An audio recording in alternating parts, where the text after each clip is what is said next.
Your Fajita Funtime rolls on for this December 20th, 2012, in the year of our Lord. Your dear friend Brian with you here tonight. So good to have you hanging out with us on the big show. Started things off rant-wise, a lot on my mind. Been a lot of different activity going on as of late. And frankly, just a lot of it's gotten to me. But it's wonderful in this life, as so many of you know, if you can have good, great people that surround you that you can talk to that bring you new insight and new perspectives. And that's why I'm calling in my guest tonight. His name is Alan Murdoch. He is co-founder of the Skeptical Libertarian. If you have not checked these guys out yet, you are missing out. Alan Murdoch, how in the world are you tonight, buddy? Well, hey there, Brian. What are you drinking? Oh, I'm sorry. Alan, you're not Jamie Crane. I mean, I know. I was trying to channel my inner Jamie Crane. You're right. I have to say, it was about the most horrible 3 seconds of my life. I feel like I've suffered a loss of like 18 IQ points just from trying to do that. You probably did. I mean, there's no need to enjoy, no matter what Jamie's lawyers tell me, no matter what Jamie himself tells me, and no matter that we belong to the Wheels Off Liberty podcast network, there is no reason to disgrace my show with the memory of that filthy squirrel hunter, Jamie Crane.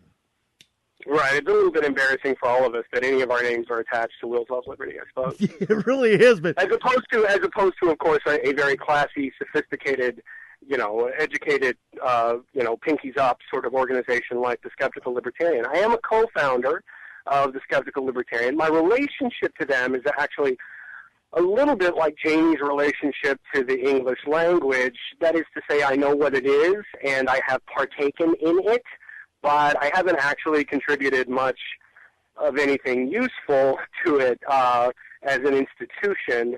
Really, all the credit there goes to a couple of buddies of mine, Brandon Petros and Dan Beer. They are the ones who really built it into the Facebook empire that it is today. But I was around when the idea was being discussed, and I did have a minor role to play. By way of full disclosure, I will point out that anything I say here tonight only reflects the opinions of me, Alan Murdoch, and should not reflect poorly on the Skeptical Libertarian as a brand. I don't want to make those guys look bad with my own idiocy. Alan, you're never going to, because you're a very bright man. You always have a lot of great insight into everything, and it shows. It shows that your humbleness and what you said here just a moment ago about comparing yourself with Jamie Crane. That's the difference. You know your weaknesses. Jamie does not. That's a little bit embarrassing for him. Maybe I should send him a message with a list, except I don't know if I have 4.5 extra hours that I could spend typing that for him. He couldn't read it anyway, so don't worry about it. So, Alan, yeah, I think. Tell us about. I'd have to draw a series of pictures. It'd have to be a picture book. Make it a flip book. Only I'm not really sure if he could even figure that out. So tell us. Does he have opposable thumbs, or is he just a chimp? I can't really tell. They just put a cowboy hat and a shotgun in the hands of a circus monkey or something. Well, have you seen that gray beard that he's grown? It's just downright creepy. And as I pointed out to him personally, I said, Jamie, it freaks me out that you grew a gray beard in the season when small children are okay to sit on grown men's laps with gray beards. Right. Does he have like a rusted out old van that he drives around in while he's squirrel hunting? Because that would really add to the creepiness factor. He could just spray paint free candy on the side of it, and it would really complete, the image of Jamie Crane that I have in my head as a podcasting institution.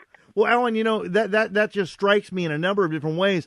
I'm thinking that squirrel hunting may have an entirely different meaning than what Jamie tells us it means. Well, so speaking of little kids, here's the thing. I almost was not able to make it tonight because this year I did not, under advisement from numerous libertarians who told me that it was a waste of time, I did not get my son a flu shot. And today, of all things, he woke up with a really nasty case of the flu. Coincidence. We had to take him. Oh, total coincidence, right.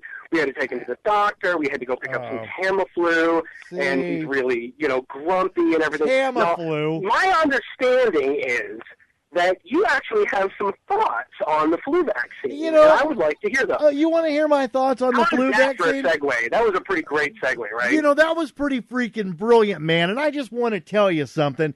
Thanks for volleying it over into my court, Alan Murdoch, co-founder of the Skeptical Libertarian, who speaks only for himself. I love the Skeptical Libertarian, but that is where I have problems with the entire idea, is this flu vaccine being okay. Hey, I'm sorry your child was sick, but that is a complete coincidence. I have never had a flu vaccine in my entire fracking life. I've never had the flu. Sure, I get the seasonal cold or what have you. And you know why that is? You know why that is? Because the flu vaccine is a farce. Now, I'm not going to go so far as to say the NWO is sending it down to our local health authority to inject us to kill us. No. I'm not going to go that route, but I am going to go this route. It's only a moneymaker for these guys. That's what it is. It's a very cheap product that they inject into us. It's a placebo. They tell us we're not going to get sick if we have this. We have to have this thing. We pay them the $25. Walgreens, CVS, hospitals, everybody in cahoots together. And it's not even a flu vaccine. I don't know what in the world this crap is, but whenever there's like a new strain, I've been told on very good authority, they don't even change this stuff up. They just bring in the same old crap, stick it in the needle, stick it in your arm, collect your money, and there you go, like a happy little sheep. What say you, Alan Murdoch? Well, I would say a couple of things about that. First of all, the claim that they don't generate new flu vaccines is just factually wrong. It's so factually wrong as to be worthy of Alex Jones. In fact, every single year, they have to generate a new influenza vaccine because the influenza virus is, unlike a lot of other viruses, it's not actually a single strand of DNA. It's segmented into several different components of RNA, and that makes it very, very easy for it to recombine and mutate and change. And in fact, not only does it change year to year, but it can change over the course of a single flu season. So by the end of a flu season, the flu that's getting passed around may well be different from the flu that was going around at the beginning of the flu season. The other thing that I want to take issue with is that you said people get sick, right? People want to talk about influenza like it's just, you actually did a good job at distinguishing between getting a cold virus versus getting the flu. And a lot of people use those terms interchangeably. Sure, they feel like, I think I have the stomach flu or whatever. They're very different things. There are about 30,000 excess deaths every year just in the United States from the influenza virus and complications stemming from the influenza virus. And the fact of the matter is simply that it can be a really, really deadly killer. So when you say, you got sick. Well, 30,000 extra deaths a year, that is, by the way, not a staggeringly large number compared to the damage that the flu has done historically. But, it is certainly a number worth taking note of, especially when you consider that those are largely going to be the result of deaths from people who were already health compromised in some other way. In terms of being, very, very old or very, very young. Your immune system, doesn't work as well as you age, and if you get the influenza virus when you're much older and the flu vaccine might not have been as effective, then being in contact with someone who's a carrier of the flu, who hasn't gotten the vaccine, who communicates it to you, can make it harder for your body to fight off other things that might arise as a result of complications from having influenza. Like your lungs just can't deal with, having to heave up all that extra mucus. The other thing to keep in mind is, 30,000 is the low number that people use. People will say, in a good year, the influenza virus. Hold on. I'm hawking something up. It must be because I didn't get my flu vaccine. Go ahead, Alan. People will say, in a good year, the influenza virus kills only an additional 30,000 people. But that's not the the worst damage that the influenza virus can do. I want you to keep in mind that in World War I, there were 28 million deaths over the course of 4 years. In World War II, 60 million deaths over the course of World War II. That's civilians and soldiers. The 1919 influenza epidemic killed 80 million people. So influenza is not something to play around with. It is absolutely a stone-cold killer, or it absolutely can be a stone-cold killer. And that is why people get very twisted up about things like swine flu or bird flu. In general, the influenza virus will stay with a species. There is a pig version of influenza, there's a human version, there's a horse version, there's a bird version. The fear that people have, and the reason people got so twisted up a couple of years ago about swine flu, even though everyone will tell you that it was some conspiracy to make everyone panic or whatever, is that, in theory, it is totally possible and will eventually happen that these different strains of influenza that are historically unique to one species will recombine in a certain way and become a new pandemic. And that's where it becomes scary. Bird flu, in theory, can infect a person, but it has to get you would have to just be huffing birds all day in order to get it. Right. Because it would have to bind to tissues in your lungs that are way, way deep down in there. However, if the gene, the virus itself mutates in such a way, it most certainly can cross species and probably will at some point. And that's part of why vaccination is really important. Well, but let me ask you this. Okay, I'm just talking about standard run-of-the-mill flu, not some of this cross-pollinated stuff. I'm talking about just don't you think, just as a rational person, don't you think there's just too much of a propagandistic push to get the flu vaccine every year?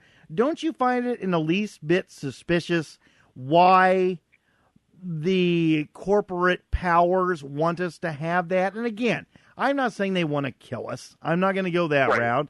But don't you think there is a money-generating element there that they play off of our fears in order to bring us in and get that vaccine?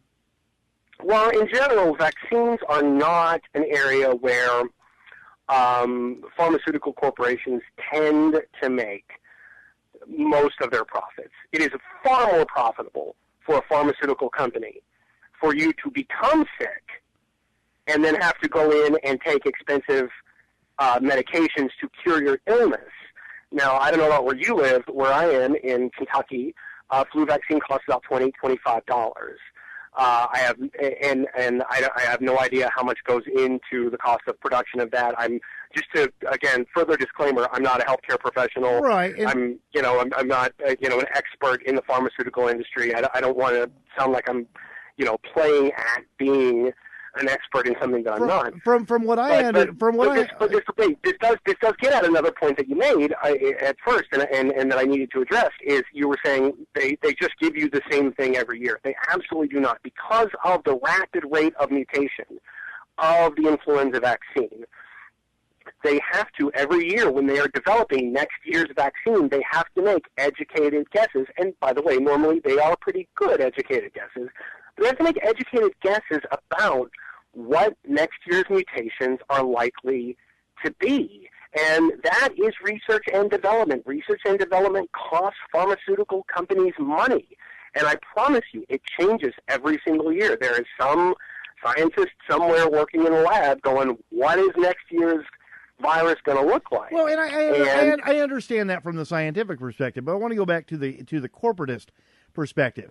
When I pick up my phone, it rings, I answer it, and it's an automated voice from CVS or Walgreens going, hey, don't forget, it's that time of the year to come in and get your flu vaccine. Right. I find that creepy. I find that just to be really weird to be pushing something of, like you're saying, something that is theoretically of such great importance, to be pushing it in that sort of a manner. There's just something suspect about that to me, Alan. Why they would robocall my home trying to get me to come into the store. And the way I see it is, what a great way to advertise one product to get you into the store, so then while you're there, you're shopping for other things. Leave the scientific elements out of it. I'm talking more about the use of the flu vaccine as a hook for the consumer. I mean, I don't think that can be argued. I mean, it can be argued, but I think that just seems to be the reason why these big corporations make such a big deal out of it. Any thoughts on that? Well, do you find it equally creepy when you go to your local grocery store and you scan your shopper's reward card in order to get the discounts, and at the end of it, it uses an algorithm to determine what sorts of things you're likely to buy, and then prints you out a coupon for the next time that you go shopping? I do find that weird. I enjoy the coupon. Don't get me wrong. I take advantage of the coupon. I mean, that's clearly, it's clearly intended to bring you back into the store. Well, sure, and I'm not saying I'm not saying that it's wrong for a business to do that. I'm saying playing upon our fears as human beings of contracting some sort of an illness to do that, to get us into the store. That's what I just find weird about the whole flu thing, man. Mm-hmm. Well, it is. There's an element of protecting yourself involved in getting any sort of vaccination. There's also there's a legitimate public health concern. You were saying that you've never been sick, you've never had a flu vaccine. That's terrific. I'm very glad that that's the case. I can't remember, quite honestly, the last time. No, I do remember the last time that I had one. It was when my son was born, and he was too young to get a flu vaccine. So what the doctors made it very clear to us that what we had to do is we had to create a bubble of vaccinated persons around him so that there would not be anyone carrying the flu vaccine who would be exposed to them. And that's the other thing, is that we have to talk about this public health aspect of it. And I know, because I'm a libertarian too, I know how much libertarians and individualists recoil from anything that has the word public in front of it. I totally get that. I did. I just cringed. Yeah, it's the same way when I talk about herd immunity. People get upset like, oh, I'm part of a herd, I'm a sheeple, blah, blah, blah. Well, no, it's just a technical term, you might not need a flu vaccine. And in fact, on the list of vaccines that I am passionate about, the flu vaccine isn't really high on the list. Like I just said, I haven't had one in a number of years. But, I also have relatives who are, a little more advanced in years, and their immune systems are not going to be as responsive to a flu vaccine as my body would be. So if I don't get the vaccine, then end up as a carrier of the virus, I may well end up giving my Nana influenza. And at her age, that could be very, very difficult for her body to deal with.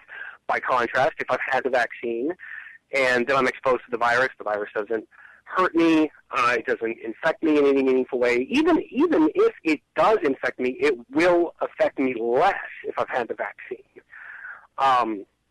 And then, if I go around my Nana, I am far less likely to communicate that disease to her. And as someone who, I'm not saying there should be a government law about it, I'm not saying they should be mandatory, blah, blah, blah, blah, blah, but if you give a crap about other people, and I think that should be and is one of the fundamental bases of libertarianism, then regardless of whether or not you think it should be, mandatory or whatever, it's just a decent thing to do. And the fact of the matter is the literature is very clear on this. The influenza vaccine is between 60 and 80% effective. You can't argue with those numbers. You're talking about 30,000 deaths a year. If you can cut that down to 15,000 to 10,000, man, you're making some serious headway in saving lives. And, I think that part is not in dispute as far as the medical literature is concerned. What about the other side of the coin, though, Alan? Somebody, I know an older gentleman, he resides in the same town I grew up, a city of about 10,000 people. Mm-hmm. And he went in for his flu vaccine, and he came out paralyzed. Now, it's gone away for the most part, but he still has some slight detections of paralysis when you're around him. You can see it in his lip. You can kind of see it in his cheek when he talks that he's not quite. Do you know? I'm sorry, just as a brief. Do you know the technical diagnosis of what happened to him? I know that the doctors would never admit that there was any correlation between the vaccine and this problem that he developed, and I'm racking my brain for the proper name. A couple of years. Was it Guillain-Barré syndrome? That is it. Thank you so much. Okay, Guillain-Barré syndrome is a legitimate, very real, actual, scientifically documented.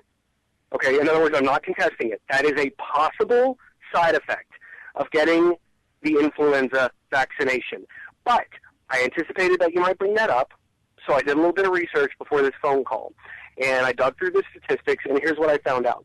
The rates of Guillain-Barré among people who have been vaccinated against the influenza virus is, and I am quoting now, 0.04 cases per 100,000 vaccines.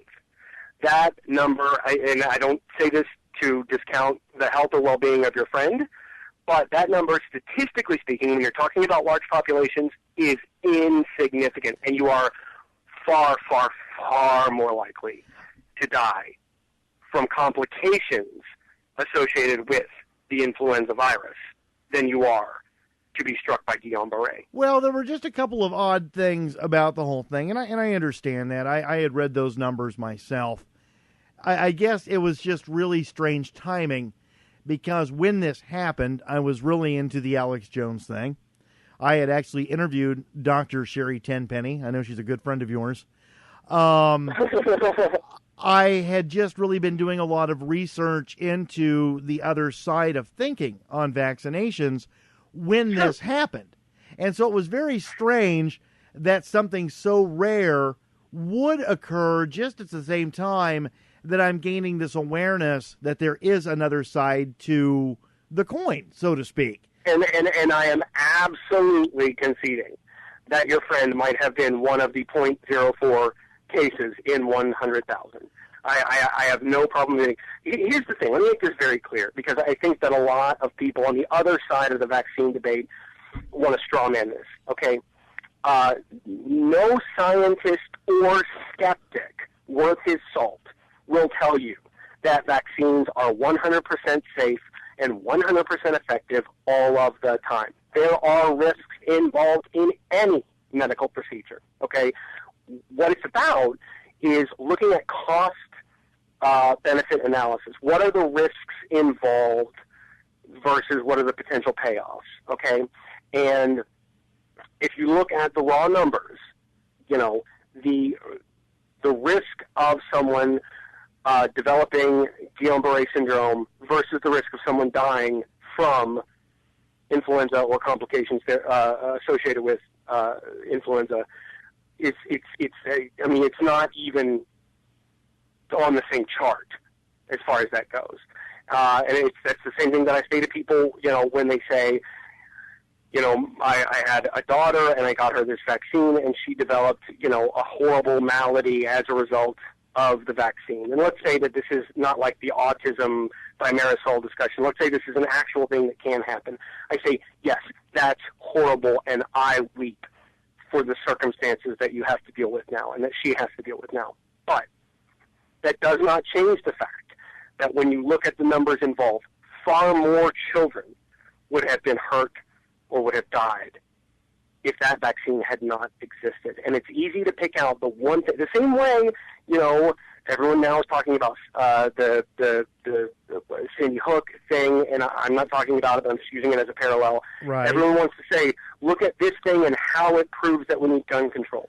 But then they ignore the, you know, relative to that one case, the, 500 million other guns in the country that were not involved in a massacre at a school. Well, that's right? You can always point to one tragic event and say, this proves that ... Well, no, it doesn't prove that. That's a really... Like, if people have guns, sometimes some crazy person with a gun is going to do something awful. And if you have a medical intervention, sometimes there are going to be side effects. It's about looking at the numbers and saying what, on balance, for the public at large, is the better health choice for most people. And I'm not ever going to pretend or BS anyone about, vaccines being 100% safe and effective all the time. They're not. They just happen to save a whole effing lot of lives.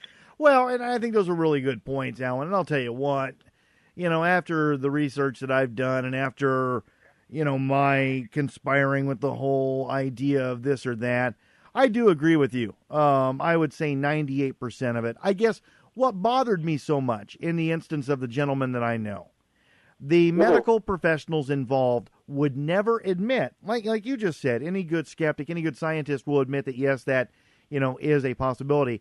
They would never admit that there was a possible correlation. And I assume they probably did that for lawsuit reasons or something along those lines.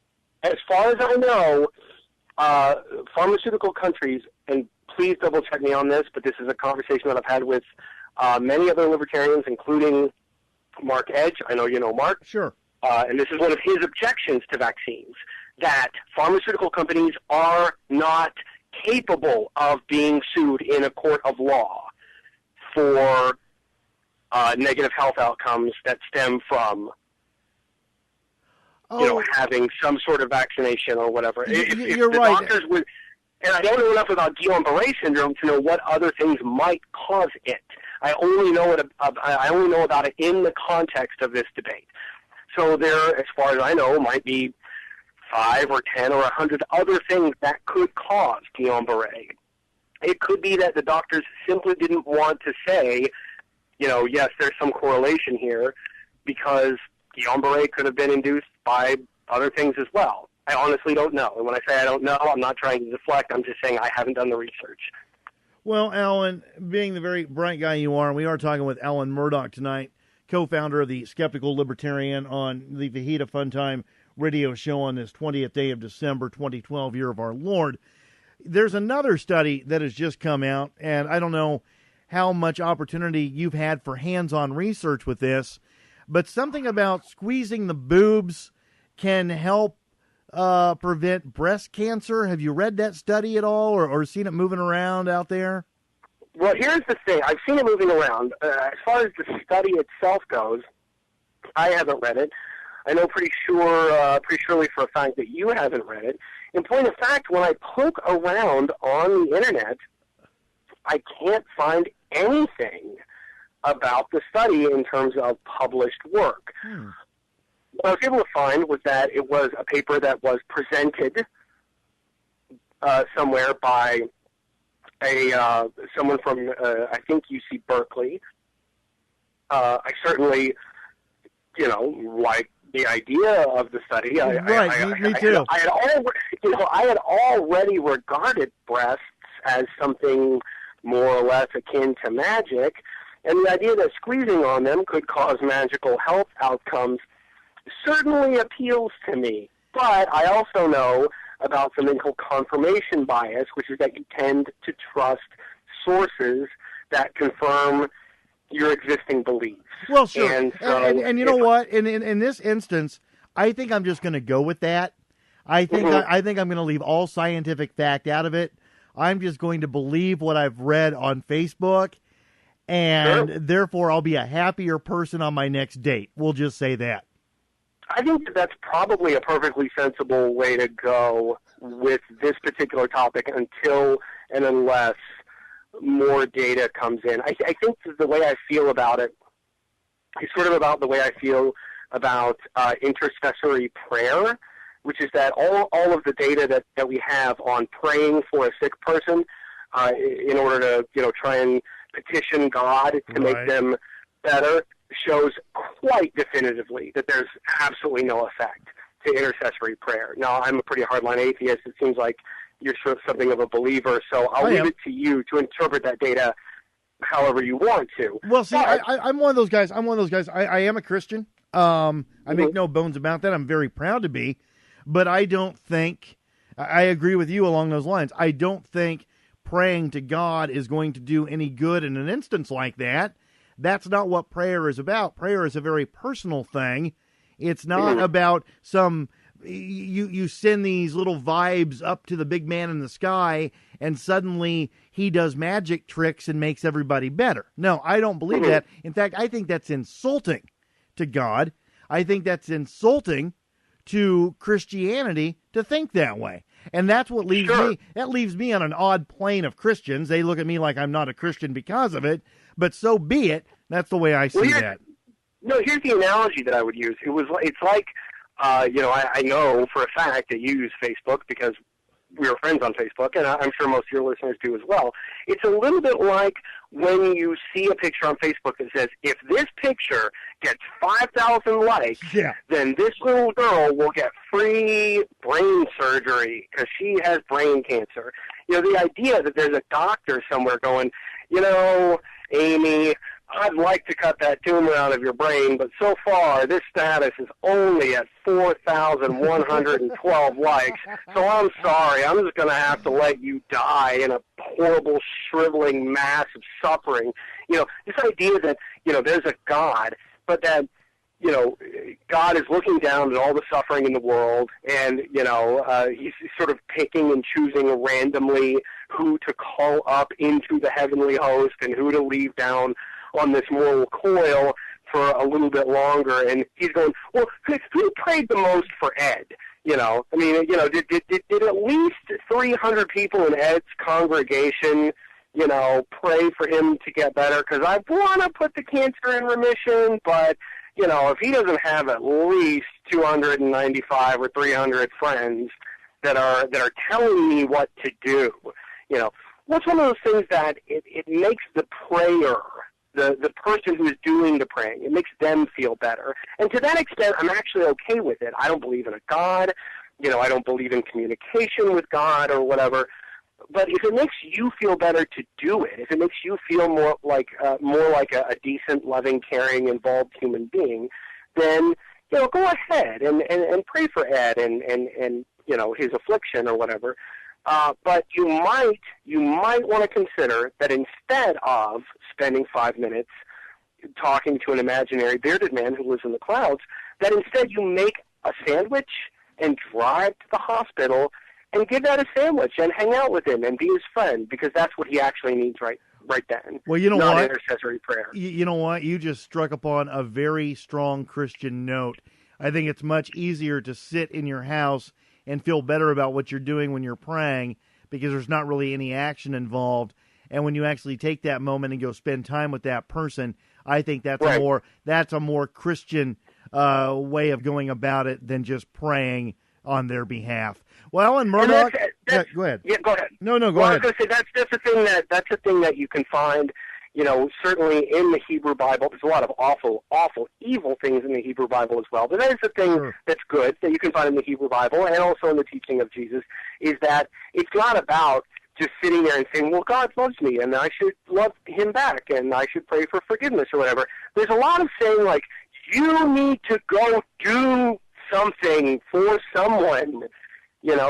That's the thing that is, really considered holy. This is, really one of the sort of, again, I say this as a completely non-religious person, but as a bit of a student of religion, this is one of the things that is really sort of innovative and revolutionary about in particular the Jewish, but also to a certain extent as the derivatives of Christian and Muslim iterations of religion, is that there is an emphasis in doing things for other people as an act of love for God.